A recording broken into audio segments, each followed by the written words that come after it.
मूसा आज़म से बगदाद में एक बंदे ने पूछा था, कह दी तेरे दादा सजाद ने तेरे बहन की रस्सियां क्यों नहीं खोली? मूसा आज़म का सर दीवार पे आया, रोका मेरा सलाम उस मासूमा पे जिसके हाथों के जोड़ टूट गए थे। सलाम अला असदीक़तुल मुबारका राज़ियतुल मर्ज़िया आलिमतु गैर मुअल्लिमा बल्कि से हुजरतुल तक़दीसुल जलाल व आसियतुल तकमील वल कमाल शमाअत मजलिसत रसूल व सबील बाबिल कबूल उम्मुल किताब उम्मुल कुरान उम्मुल अनवार उम्मुल आइमा उम्मुल मासूमीन उम्मे अबीहा अस्सय्यदा फ़ातिमा ज़हरा व औलादिहिल मासूमीन हुज्जतुल्लाह व लअनल्लाहु तआला अला अअदाइहिम व मुनकर फ़ज़ाइलिहिम व मुसाहिबिहिम व विलायतिहिम। अम्मा बाद फ़क़द क़ाला हक़ सुब्हानहु तआला फ़ी किताबिहिल मजीद बिस्मिल्लाहिर रहमानिर रहीम इज़ क़ाला रब्बुका लिल मलाइकति इन्नी जाइलुन फ़िल अर्ज़ि ख़लीफ़ा बुलंद सलावत। दुआए मालिकाने इज़्ज़त बारगाह इज़्ज़त में हुए हर साहिब इज़्ज़त की इज़्ज़त को महफूज फरमाए। आकाज़ादी बानी मजलिस से लेके आखिरी सामने मजलिस तक हर एक की सफ़े अज़ा पे हाज़िरी पे बेहतर से बेहतर अजर अता फरमाए। मेंबर के मुसल्ले से जितने भी मुअज़्ज़न मवद्दत की गवाही देने के लिए आए, हर एक की गवाही अपनी बारगाह में कबूल फरमाए। मेरा मालिक मकसद तख्लीक मोहब्बत अहले बैत है, क़यामत तक इस पे इस्तक़ामत नसीब फरमाए। मौत की हिचकी हो ज़ुबान पे विरद अली वली जारी फरमाए। कब्र की पहली रात हो ज़ियारत अमीर नसीब फरमाए। क़यामत की सुबह हो शफ़ाअत शबीर नसीब फरमाए। मरने से पहले कब्र हुसैन की ज़ियारत नसीब फरमाए। इस दौर के वारिस इस दौर की ज़रूरत और हुज्जत के ज़हूर में ताज़ीब फरमाए। दुआएं कबूलियत तक पहुँचाएँ, सहारा दरूद कर लें बुलंद आवाज़ से मोहम्मद। इजाज़त से जिक्र शुरू किया।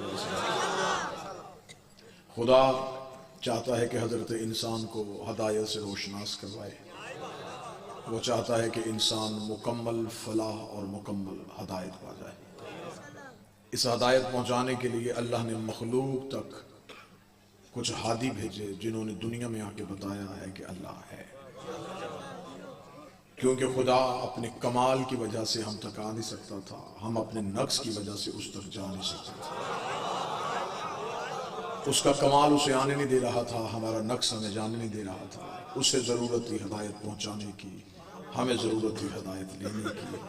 उसने ये मुकम्मल दीन हुज्जत के ज़रिए से भेजा। पहले ही मिनट पे पहला जुमला, पहला नतीजा आपकी समातों को हदिया करने लगा हूँ। और यहाँ से पता चल जाएगा कि अकीदे के किस अर्ज तक हमने जाना है। वो खुदा जो सब कुछ कर सकता है, जब वो बगैर हुज्जत के हम तक नहीं आता, तो हमारी इबादत बगैर हुज्जत के कबूल कैसे? जो बोल सके वो हाथ उठाए। मौला हुसैन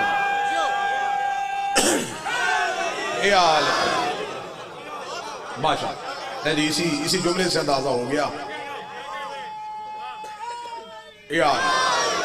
इस जुमले से अंदाजा हो गया किसने मुझे सुनना है और किसने देखना है। जब वो खुदा बगैर हुज्जत के हम तक नहीं आता, हमारी इबादत बगैर हुज्जत के कबूल कैसे करे? लोगों ने मदीने में नबी की जिंदगी में मस्जिद बना ली थी। वो रातों रात मस्जिद बनी थी।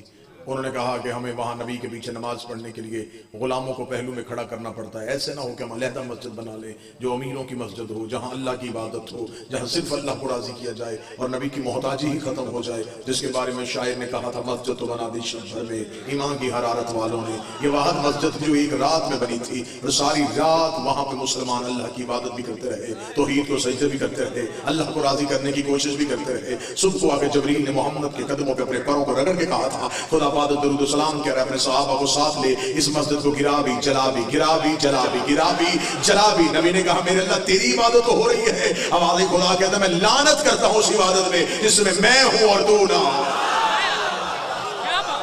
मुझे वो इबादत चाहिए।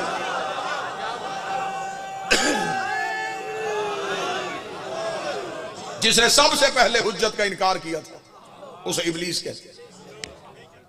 कुरान में पूरा किस्सा मौजूद है। उसने क्या कह के इनकार कर दिया? उसने कहा, मैं सजदा नहीं करूंगा। हुक्म परवरदिगार सबके लिए था। इसने कहा, मैं सजदा नहीं करूंगा। खुदा ने कहा, क्यों सजदा नहीं करेगा? इसने कहा, इसलिए कि मैं तुझे सजदा कर सकता हूं, इससे सजदा नहीं कर सकता। इब्लीस ने यह नहीं कहा था कि मैं तुझे सजदा नहीं करूंगा। नहीं, इब्लीस कल भी या अल्लाह मदद का कायल था। इब्लीस आज भी अल्लाह मदद का कायल है, उसने अल्लाह की मदद का इनकार नहीं किया, उसने हुज्जत का इनकार किया। उसने कहा मैं सजदा नहीं करूंगा, मैं सजदा नहीं करूंगा। कुरान का वाकया है, कुरान अभी मिंबर पे लेके आओ। खुदा ने ये नहीं कहा सोच ले, मोहलत ले ले, थोड़ी देर बाद आ जाना। खुदा ने कहा फख्रुजलानो तो यौमिद्दीन, अभी का भी निकल, अब तुझ पर क़यामत तक के लिए मेरी लानत रहेगी। मेरे मालिक तू गफ्फारुज़ ज़नूब है, तू सत्तारुल अय्यूब है, तू गुनाहों को माफ कर देता है, तू गलतियों को बख्श देता है। मेरे मालिक इसने 6.5 लाख साल इबादत की, 50-50 हजार साल के सजदे किए, इसने एक सजदे का इनकार किया और तूने इतनी जल्दी लानती बना लिया। हो सकता है तेरी बारगाह में दोबारा वापस आ जाए, फिर तुझे माफ करना पड़ जाए। खुदा ने सजा सुनाने में जल्दी इसलिए की है कि मुनकर भी पहला है, हुज्जत भी पहली है, हुज्जत भी पहली और मुनकर भी पहला। अगर आज इसे सजदों की वजह से माफ कर देता, कल को बड़े बड़े हुज्जत के मुनकर नमाजों के टोकरे उठा के आ जाते। तूने उसे भी माफ किया था, हमें भी माफ कर दे, उसे भी बख्शा था, हमें भी बख्श दे। मैं इसकी नमाज लानत बना के इसके चेहरे पे डाल के दुनिया को बता रहा हूं, जब मैं शफीउल्लाह का मुनकर बर्दाश्त नहीं करता तो अली और वलीउल्लाह आखिर तक हाथ उठा के हर जुर्म माफ। इनकार हुज्जत वो जुर्म जिसे अल्लाह माफ नहीं करता। खुदा ने फौरन दरबार से निकाला। क्यों? इनकार हुज्जत की वजह से। उसने ये नहीं कहा था कि तू अल्लाह नहीं, उसने कहा ये तेरा वली नहीं। इसने बड़ी कोशिश की थी नमाजों से अल्लाह राजी करने की, लेकिन इस बदबख्त को यह नहीं पता था वो मिकदार से राजी नहीं होता, म्यार से राजी होता। वो ये नहीं देखता कितनी पड़ी हैं, वो ये देखता है कैसी पड़ी है।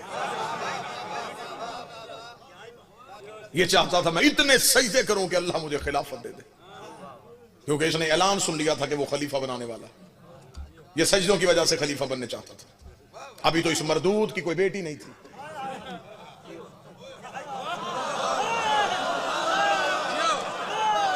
नहीं तो ये मिल के कैंपेन चलाते, बड़े अच्छे तरीके से तख्त और ताज में कब्जा करने की कोशिश करते। ये हमेशा से आदत है, बंदे तख्त के लिए बड़ा कुछ कर लेते हैं, बंदे ताज के लिए बड़ा कुछ कर लेते हैं। इसे ताकत और ताज का लालच था। यह खलीफा बनना चाहता था। खुदा ने कहा मेरी खिलाफत सईदों की वजह से नहीं मिलेगी, इल्म की वजह से मिलेगी। खुदा ने निकल जा मेरे दरबार से, तुझ पर क़यामत तक के लिए मेरी लानत है। इतना बड़ा नमाजी मौलवी के सर पे कुरान रख के पूछना लानती क्यों बना? हुज्जत के इनकार की वजह से। इसने हुज्जत का इनकार किया, खुदा ने सारी नमाजें जाया कर दी। बारगाह तौहीद के दरवाजे पे खड़ा, कुरान अभी मिंबर पे लेके आओ।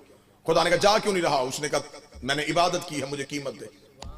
खुदा ने कहा क्या कीमत चाहिए? उसने कहा 2 चीजें तुझसे लेके जाऊंगा, एक ताकत, एक मोहलत, एक जहां चाहूं वहां पहुंचूं, एक मुझे मौत ना आए। ये कीमत है मेरी सजदों की, मेरी मुंह मांगी कीमत दे। आखिरत में तो मुझे कुछ नहीं मिलना, मेरी जिंदगी में तो दे। खुदा ने ताकत भी दूंगा, मोहलत भी दूंगा, करेगा क्या? उसने कहा तेरा मुकाबला। अब मुझे नहीं पता अगले जुमले पे कौन बोलेगा। ये शुरू से आदत है, जिसका खाना फिर उसी को भौंकना। ताकत भी तुझसे लूंगा, मोहलत भी तुझसे लूंगा। आज मौलवी के सर पे कुरान रख के पूछो इब्लीस के पास ताकत है? वो कहता है। मेरा बाजू का जी चाहता है जो मौलवी अली के इख्तियार नहीं मानता, मैं उसे सामने बिठा के इब्लीस के इख्तियार सुनाऊं कि तू ये तो नहीं मानता कि अली सब कुछ कर सकता है। जी अली, खलड़ मक्सी में भी अली मदद करे, लाहौर में भी अली करे, अमेरिका में भी अली करे, इराक में, ईरान में अली मदद। ये अली हर जगह पे कैसे मदद कर सकता है? उसी मौलवी के सर पे कुरान रख के पूछ, इब्लीस हर जगह पे गुमराह कर सकता है?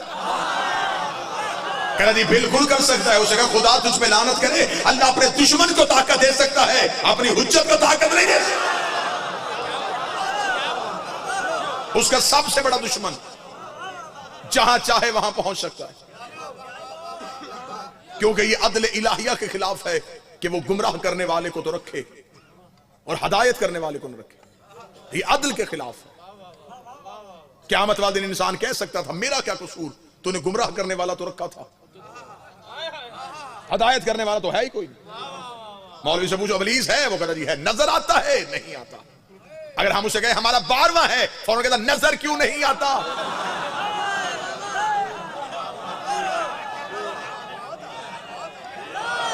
ये तो अपने अपने नसीब की बात है। किसी का शैतान जिंदा है,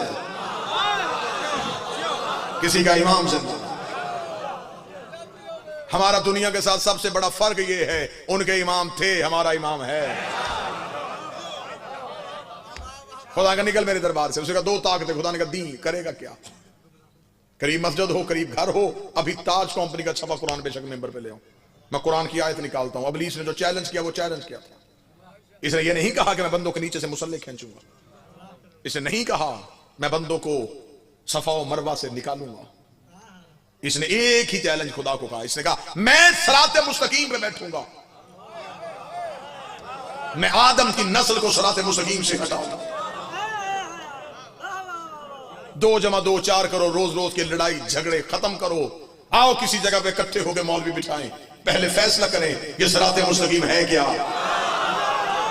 अब जो करीब बैठो आपने जहमत फरमानी है, पहले सारे मोल्ला इकट्ठे हो गए, पहले पता करो सिराते मुस्तकीम है कि अगर मिंबर पे चाहो तो मिंबर पे शिया सुन्नी किताबें दोनों लाई जा सकती है। इधर शिया किताबों का ढेर रखते हैं, इधर सुन्नी किताबों का ढेर रखते हैं। शिया पूछे तो शिया किताब निकाल लेते, सुन्नी पूछे तो सुन्नी किताब निकाल लेते हैं। अल्लाह के कनज़ुल अमाल में मुल्ला अली मुत्तकी कारी अहले सुन्नत जैसा बंदा कनज़ुल अमाल के सफर नंबर 258 में लिखे मदीने की मस्जिद थी, कायनात का नबी खुद मदे हाथ एक सहाबी उठ के खड़ा हुआ, उसका या रसूल अल्लाह मा हाज़ा सिराते मुस्तकीम, ये सिराते मुस्तकीम क्या है? नबी ने चेहरा फेरा, सहाबी इधर से आया, नबी ने रुख फेरा, सहाबी उधर से आया। तीसरी बार सहाबी उठ के खड़ा हुआ, या रसूल अल्लाह ये सिराते मुस्तकीम क्या है? मुल्ला अली मुत्तकी तो उसका 3 दफा उठ के खड़े होना था। ये मस्जिद के दरवाजे पे अबू तालिब का बेटा अली आ गया। रसूल ने कहा अपना सवाल दोबारा कर। उसने मैंने पूछा ये सिराते मुस्तकीम क्या है? मुल्ला अली मुत्तकी का रसूल ने अपने दाएं हाथ की उंगली को अली की जानब बढ़ा के 3 बार कहा हाज़ा अलीयुन सिराते मुस्तकीम, हाज़ा अलीयुन सिराते मुस्तकीम, हाज़ा अलीयुन सिराते मुस्तकीम। अब हमें पता चल गया इब्लीस ने कहा था मैं बंदों को सिराते मुस्तकीम से रोकूंगा, और मोहम्मद ने कहा सिराते मुस्तकीम मेरा अली है। आज पता चला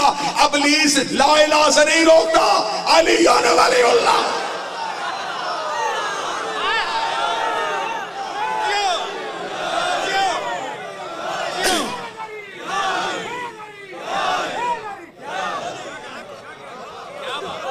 मौला हुसैन इधर, आज भी तुम्हें कहीं से कोई अली से रोके, बिस्मिल्लाह बिस्मिल्लाह, कहीं भी कोई तुम्हें अली से रोके, सैयद मुश्ताक शाह साहब तशरीफ ले, कोई अली से रोके तो समझ लेना बंदा नहीं बोल रहा, अब अली से बोल। मौलवी के कहने पे ना जाना, कब्र की कच्ची दीवार है, कफन में जेब कोई नहीं, कब्र में अलमारी कोई नहीं, फरिश्ते रिश्वत नहीं लेते। हाँ हाँ हाँ, मनो मट्टी के नीचे जाना है, अपने अकीदे का जवाब देना। और जो मौलवी सारी जिंदगी गुमराह करता है वही सर झुका के तुम्हारे साथ आएगा और कब्र में लिटा के कांधे पकड़ के हिला के इस्मा इफ़हम, सुन और समझ, अभी थोड़ी देर बाद तेरी कब्र में 2 फरिश्ते आएंगे, वो तुझसे पूछेंगे तेरा रब कौन है? ऐ फलां इब्ने फलां, कहना अल्लाह मेरा रब है, मोहम्मद मेरा नबी है, कुरान मेरी किताब है, काबा मेरा किबला है। इस्मा इफ़हम, सुन और याद रख, अभी तेरी कब्र में फरिश्ते आके पूछेंगे तेरा इमाम कौन है? बोल के कहना अली इमाम है, हसन इमाम है, हुसैन इमाम है, सज्जाद इमाम है। उस वक्त मौलवी का गिरबान पकड़ के पूछ रहा, जिंदगी में एक ही गवाही नहीं देने दे रहा था, कब्र में 12 के क्यों दरवाजे?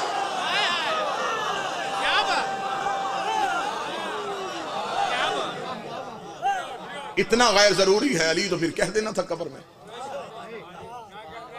यहां जब फरिश्ते पूछे तो अगर जवाब होना तो दे देना, वरना रहने देना। वहां जवाब देना पड़ेगा अली।